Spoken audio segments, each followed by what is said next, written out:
Cases بنائے گئے. تو آج اس کیس کی بحث تھی اور میں نے عدالت کو یہ سبمٹ کیا، عدالت کو یہ پیش کیا اور کہا کہ یہ جو ریفرنس تھا آئین کی خلاف تھا، کیونکہ آئین یہ کہتا ہے کہ ریفرنس صرف تب فائل کیا جا سکتا ہے جب کوئی عدالت نے پہلے سے سزا دے دی ہو کسی کو اور اس سزا میں نااہل کر دیا ہو، تب آپ ریفرنس فائل کر سکتا ہے اسپیکر. لیکن اس کیس میں عمران خان صاحب کے خلاف کسی قسم کا مقدمہ نہیں تھا اس وقت جب اسپیکر نے بھیجا، نہ ہی اس وقت کوئی کسی قسم کا فیصلہ تھا ان کے خلاف جسے نااہل کیا گیا تھا. اس لیے جو ریفرنس تھا وہ غیر قانونی، غیر آئینی تھا. اور جو الیکشن کمیشن آف پاکستان تھا ان کو صرف ایک اختیار تھا اور وہ یہ تھا کہ ریفرنس کو وہ واپس کر دیتے، یہ کہہ کے کہ ہمارے پاس چونکہ کوئی فیصلہ نہیں کسی عدالت کا، اس لیے عمران خان صاحب نااہل نہیں ہیں. لیکن الیکشن کمیشن آف پاکستان نے ایک غیر آئینی فیصلہ کر دیا اور کہا کہ ہم انکوائر کریں گے کہ سیکشن 137 کے تحت جو الیکشن ایکٹ کا ہے کہ کیا اثاثوں میں کچھ چھپایا تو نہیں، جو توشہ خانہ سے جو گفٹ لیے تھے، جو توشہ خانہ کے تحائف تھے، ان کو ڈکلیئر کیا ہے عمران خان صاحب نے کہ نہیں. حالانکہ وہ ڈکلیئر کر دیا تھا، لیکن اس کے باوجود الیکشن کمیشن آف پاکستان نے کہا کہ یہ ڈکلیئر نہیں کیا تھا اور اس لیے ہم ان کو سزا دے دیتے ہیں، ان کو ڈسکوالیفائی کر دیتے ہیں، اور ساتھ ہی ان کے خلاف کیس فائل کر دیا. جبکہ سیکشن 137 ایسا کوئی اختیار نہیں دیتا الیکشن کمیشن آف پاکستان کو کہ 120 دن کے بعد وہ کسی قسم کی انکوائری کریں. یہ انکوائری کا اختیار جو الیکشن کمیشن آف پاکستان نے لیا اور ایک بالکل غیر قانونی فیصلہ سنا دیا، ایک ون سائیڈڈ انکوائری کے بعد، ایک یک طرفہ انکوائری کے بعد، یہ سارا کا سارا جو ہے یہ اتنا غلط اقدام تھا کہ اس پہ میں نے عدالت سے ریکویسٹ کی ہے کہ یہ سارے جو آرڈر ہے الیکشن کمیشن آف پاکستان کا، اس کو غیر قانونی ڈکلیئر کر کے یہ ساری جو پروسیڈنگز کی ہیں عمران خان صاحب کے خلاف، توشہ خانہ 1، توشہ خانہ 2، توشہ خانہ 3، وہ ساری ختم کر دی جائے.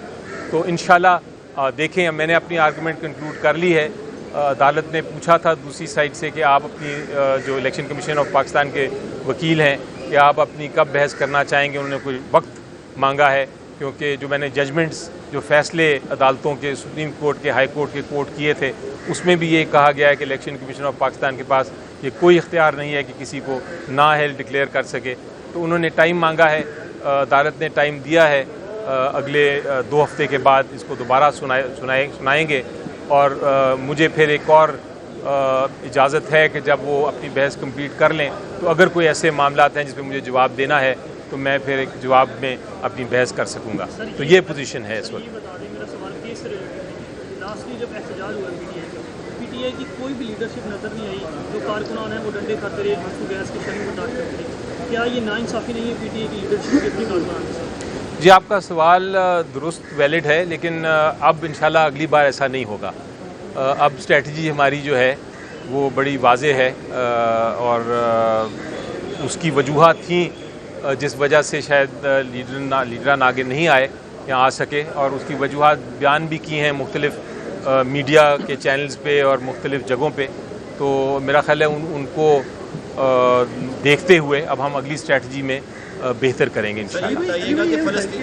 جو بات ہو رہی ہے وہ ہو رہی ہے جو دائرہ اختیار کی الیکشن کمیشن کی، تو آپ تو نیل اینڈ وائڈ کرانے کے لیے آئے ہیں توشہ خانہ میں معاملات، تو کیا دائرہ اختیار کے فیصلے کے بعد، دائرہ اختیار کے حوالے سے اگر عدالت کے فیصلے تو اس کا کیا امپیکٹ پڑے گا اس پر؟ کیا وہ جو ڈیسیجن پہلے کیے گئے ہیں وہ نیل اینڈ وائڈ ہو جائیں گے یا نہیں؟ جی دیکھیں، جب یہ قانون یہ ہے کہ اگر کوئی بھی جیسا الیکشن کمیشن ہے اگر اپنے دائرہ اختیار سے بڑھ کے یا اسے باہر جا کے کوئی فیصلہ کرتی ہے تو پھر وہ فیصلہ جو ہے اس کو غیر قانونی ڈکلیئر کیا جاتا ہے. اس کو ہم کہتے ہیں نل اینڈ وائڈ ہے، یعنی کہ وہ ہے ہی نہیں، وہ بالکل غیر قانونی ہے. تو اس کے تحت جو بھی کارروائی ہوئی اس کے بعد اس فیصلے کے تحت وہ ساری کی ساری کارروائی پھر ٹوٹ جاتی ہے، گر جاتی ہے. جس طرح کہتے ہیں کہ جب اس کی ایک عمارت کی نچلی فاؤنڈیشنز ہی آپ ضائع کر دیں تو پوری عمارت پھر گر جاتی ہے. اسی طرح جتنے اقدامات ایک غیر قانونی آرڈر کے، الیکشن کمیشن آف پاکستان کے آرڈر کے اوپر غیر قانونی جو اقدامات لیے گئے ہیں ان کو بھی غیر قانونی ہی قرار دیا جاتا ہے، وہ پھر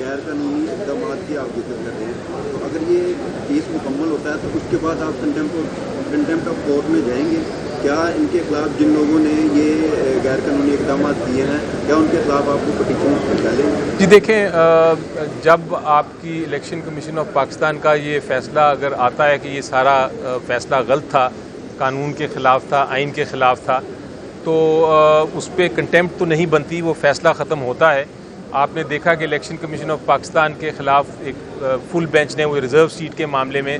سپریم کورٹ کے 13 جج صاحبان نے بھی کہا کہ وہ فیصلہ غلط ہے، آئین کے خلاف ہے، لیکن بہرحال قانون کے تحت ان کے خلاف کنٹیمپٹ کی پاور تو نہیں ہو سکتی، یعنی توہین عدالت کی کارروائی تو نہیں ہو سکتی، لیکن جتنے انہوں نے اقدامات کیے غیر قانونی، اس کا اخلاقی طور پہ اور تاریخ میں ان کو ذمہ دار ٹھہرایا جائے گا۔ علی بھائی تو یہ بتائیں گے کہ انہوں نے کہا کہ جو فیصلہ ہے الیکشن کمیشن کا کہنا ہے کہ جس کا آپ نے ذکر فرمایا عدالت میں وہ رپورٹڈ نہیں ہے، ایک وہ ایشو کہا اور عدالت نے یہ بھی کہا کہ آپ جو معاملہ ہے جوڈیشل کا اس حوالے سے جو آپ نے کہا کہ جو فیکٹس ہیں ان کا انہوں نے کہا کہ متعلقہ فورم سے جو ہے وہ آپ وہاں پہ یہ بتائیے گا، تو اس حوالے سے جی ان کا عدالت نے یہ کہا کہ جو جتنی ہم نے یہ دیکھنا ہے کہ الیکشن کمیشن آف پاکستان کا جو فیصلہ ہے وہ ان کے دائرہ اختیار کے باہر ہے یا اس کے مطابق ہے، یعنی وہ قانون، تو اس حد تک انہوں نے کہا کہ ہم دیکھیں گے، اور اگر ہم نے فیصلہ کیا کہ یہ آئین کے خلاف ہے یا قانون کے خلاف ہے یا الیکشن کمیشن آف پاکستان کے دائرہ اختیار سے باہر ہے تو پھر وہ ڈکلیئر کر دیں گے۔ اس کے بعد جو بھی اس کا نتیجہ ہے وہ پھر قانون خود ہی فیصلہ کرے گا، ہماری ضرورت نہیں ہے اس میں جانے کی۔ اور بات بھی درست ہے کہ ان جو کیس ہے جو ہائی کورٹ کی فل بینچ جو سن رہا ہے 5 ممبر بینچ، ان کا صرف یہی ہے کہ انہوں نے دیکھنا ہے کہ یہ فیصلہ آئین کے مطابق، قانون کے مطابق، دائرہ اختیار کے اندر رہتے ہوئے کیا گیا ہے یا نہیں۔ علی صاحب ایک سوال ہے اس میں میرا، مخصوص مشرفوں کا فیصلہ آیا 8 ججز نے اس کو فیصلہ کیا، الیکشن کمیشن ابھی تک اس کو نہیں مانا، کیا یہ فیصلہ جب آ جائے گا کیا آپ سمجھتے ہیں کہ الیکشن کمیشن اس کو مان لے گا؟ کیا آیا ایسی کوئی اتھارٹی آپ سمجھتے ہیں یا سپریم کورٹ اس کے اوپر کاگنیزنس لے گا کہ الیکشن کمیشن اعلیٰ عدالتوں کے فیصلوں کو کیوں نہیں؟ جی دیکھیں، بالکل آپ نے بہت بجا، میں بھی یہ سوال اپنے سے ہر روز پوچھتا ہوں صبح کہ ایک آرڈر ہے سپریم کورٹ آف پاکستان کا اور وہ order election commission of Pakistan نہیں مان رہی۔ سپریم کورٹ آف پاکستان ہر قسم کا کیس سننے کو تیار ہے۔ ابھی وہ ریسنٹلی آپ نے دیکھا ڈیفیکشن کیس 63A کا ریویو فکس کر کے فٹافٹ ایک ایسے بینچ نے فیصلہ کر دیا جو آئین اور قانون کے مطابق بینچ کوئی اختیار ہی نہیں تھا، وہ بینچ جائز ہی بینچ نہیں تھا، وہ غیر قانونی بینچ تھا، لیکن انہوں نے فیصلہ کر دیا۔ لیکن دوسری طرف جو ایک 13 ممبرز ججز نے فیصلہ کیا ہوا ہے جس کے تحت 13 ممبرز نے کہا ہے کہ الیکشن کمیشن آف پاکستان آپ امپلیمنٹ کریں ہمارے فیصلے کو، آپ اس پہ عمل درآمد کریں، وہ عمل درآمد نہیں ہو رہا اور وہاں کوئی ایکشن نہیں لیا جا رہا۔ لیکن اس کیس میں ذرا مختلف بات یہ ہے کہ ریزرو کیس کے فیصلے میں تو عمل درآمد کرنا ہے، اس کیس میں اگر فیصلہ آتا ہے تو پھر ان کا فیصلہ جو ہے اگر غیر قانونی بنا دیا گیا تو اس کے بعد وہ فیصلہ عمل درآمد کرنے کی اس پہ ضرورت نہیں ہوگی، وہ بلکہ فیصلہ قانون کے مطابق ہی امپلیمنٹ نہیں ہوگا۔ اس لیے میری نظر میں یہ فیصلہ آتا ہے تو اس پہ کسی قسم کی امپلیمنٹیشن یا عمل درآمد کرنے کی ضرورت نہیں ہے، وہ تو یہی ڈکلیئر کرے گا انشاءاللہ کہ یہ سارا جو اقدامات تھے الیکشن کمیشن آف پاکستان نے کیے وہ غیر آئینی تھے، اور وہ ڈکلیریشن ہمارے لیے کافی ہے۔ Thank you.